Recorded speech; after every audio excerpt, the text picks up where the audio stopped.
त्या हल्ल्याचा आम्ही जाहीर निषेध करतो.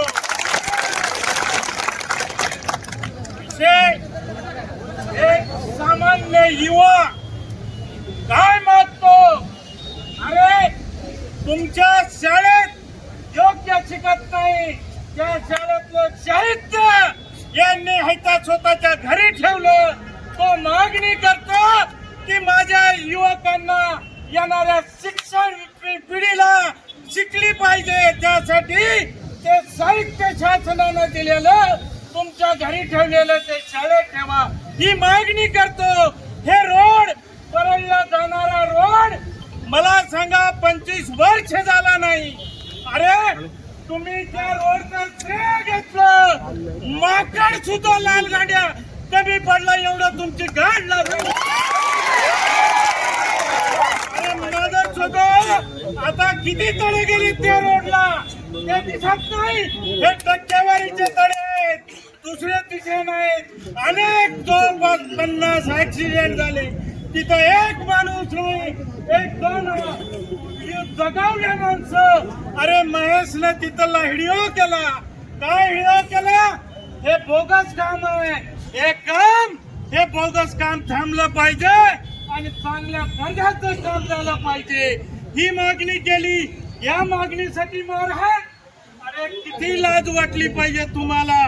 प्रत्येक गोष्टीत महेशने सार्वजनिक प्रश्न मांडण्याचं काम केलं, पण तुम्ही ते आवाज दाबण्याचं काम करतायत. 3 वेळेस मारहाण झाली महेशला, 3 वेळेस. अरे ज्यांनी मारहाण केली त्यांच्यावर गुन्हा दाखल झाला पाहिजे. आपण जोपर्यंत गुन्हा दाखल होत नाही तोपर्यंत इथून हलायचं नाही. ती औलाद झक्क्याची मी तुम्हाला सांगतो. गांडीत किती जमायचे बघू आपण, बघायचं नाही. अरे इंग्रजाची औलाद झाली ही इंग्रजाची. अरे तुम्ही आमच्या जीवावर राज्य करता, आमच्याच मताला निवडून येता आणि आम्हाला मारहाण करता. अरे हे खपून घेणार नाही, हे गंगाखेड आहे. अरे तुमचं स्वागत केलं पण तुमची गुंडगिरीचं स्वागत आम्ही करणार नाही.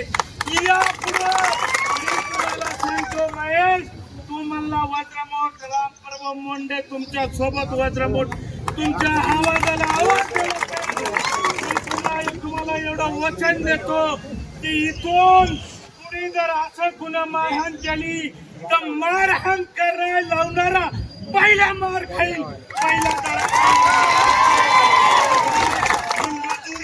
ही गंगाखेडच्या भूमीत आम्ही सहन करणार नाही.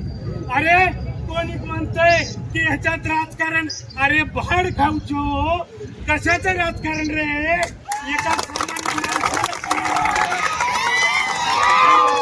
सहन करायचं काय हे? अरे उत्तर द्यायचं म्हणजे हलायचंच नाही.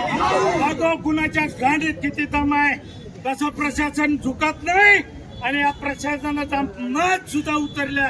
कोण चलिताई आहे, हे कोण चलित आहे आपल्या सगळ्याला माहित आहे. जोपर्यंत कारवाई होत नाही तोपर्यंत एकाही माणसाने हलायचं नाही. वेळ पडली तर तशाला तसं उत्तर